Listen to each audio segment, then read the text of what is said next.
नहीं नहीं, अभी अभी हम खुद आके 15 दिन के अंदर देखना चाहते हैं, यहाँ पे पक्का होगा।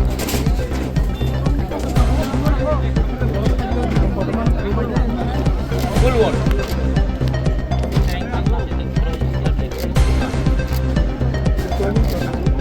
प्लानिंग नहीं, हम अपना बॉक्स दे दे रहे आपको।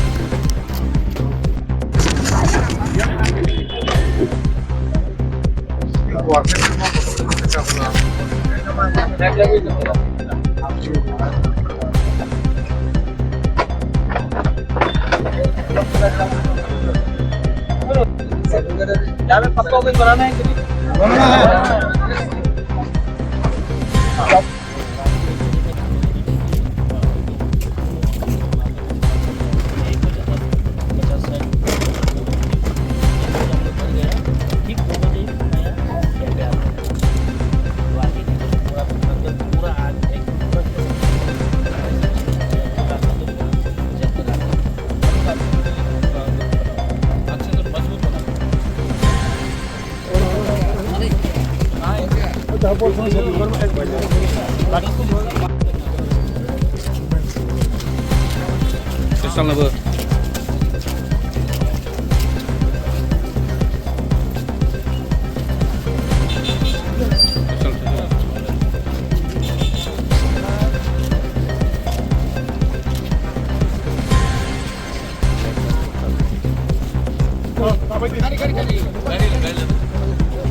अब अगर राजबारी में ठीक होने के बाद आके हमसे मिलें, ठीक है?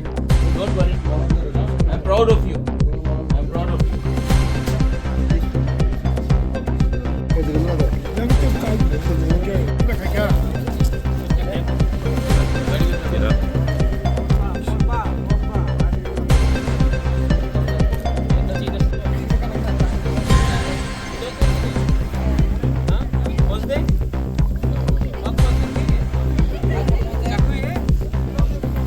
पार्टी ऑफिस जला है और जहाँ में हमारे वर्कर्स को पीटा गया है, मारा गया है, मैं उनके पास जा रहा हूँ और उनके साथ मैं देखूंगा। यहाँ में पार्टी ऑफिस जलाया गया है, अभी घुमलुंग में भी पार्टी ऑफिस को तोड़ा गया है, मैं जाके वहाँ में सिचुएशन को स्टॉप करूँगा। अभी जो सिचुएशन ऐसा हो रहा है दोनों पार्टी में, अब इसमें क्या मैसेज देंगे? मेरा एक ही मैसेज है कि जो लोग किसी का पार्टी ऑफिस जलाते हैं, एक दिन सीपीएम का फ्लैग था, शायद कोई टाइम कांग्रेस में ज्वाइन किया होगा, कोई टाइम मोथा में आया होगा, आज बीजेपी में है। लेकिन गुंडा का कोई पार्टी नहीं होता है। गुंडा पॉलिटिकल प्रोटेक्शन को लेने के लिए पार्टी बदलता है, झंडा बदलता है, लेकिन इसमें नुकसान कम्युनिटी का होता है, दफा का होता है। वायलेंस करके अगर आप राजनीति करोगे तो नुकसान आप ही का होगा, क्योंकि अंत में पब्लिक को वायलेंस नहीं देखना है, उनको डेवलपमेंट देखना है, उनको उन्नति देखना है, उनका बच्चे का भविष्य को देखना है। तो मैं यही बात बोलना चाहता हूँ कि पॉलिटिकल प्रोटेक्शन के लिए कोई गुंडा पार्टी बदल ले और वो पार्टी के नाम में वायलेंस करे, पब्लिक उसको 2025-2026 में कभी एक्सेप्ट नहीं करेगा। ये पुराना त्रिपुरा नहीं, ये नया त्रिपुरा है और नया त्रिपुरा में हमको डेवलपमेंट चाहिए, ना कि वायलेंस चाहिए जो पश्चिम बंगाल, केरला और त्रिपुरा में होता है। वैसे रंग का वायलेंस से किसी को कुछ नहीं मिलने वाला। ये ऐसा तो अगर मेरे हाथ में डंडा हो तो मैं उनके अपने हाथ से उनको पीट के उनको जेल में डालूँ, क्योंकि ये मिसक्रिएंट उनका कोई पार्टी नहीं है। उनको गुंडागर्दी करना है, एक्सटॉर्शन करना है, धंधा करना है पार्टी के प्रोटेक्शन में। इसी के लिए मैं बोल रहा हूँ, यही लोग सीपीएम में थे, एक टाइम कांग्रेस में गए होंगे, एक टाइम मोथा में आए होंगे, आज बीजेपी में है, कल फिर से सीपीएम में चले जाएंगे। इनका कोई धर्म नहीं है, इनका कोई पार्टी नहीं है। ये लोग सिर्फ फ़ायदा उठाते हैं पॉलिटिकल प्रोटेक्शन का, और इन लोगों के खिलाफ पुलिस को कार्रवाई करनी चाहिए, and I am sure the police will do that.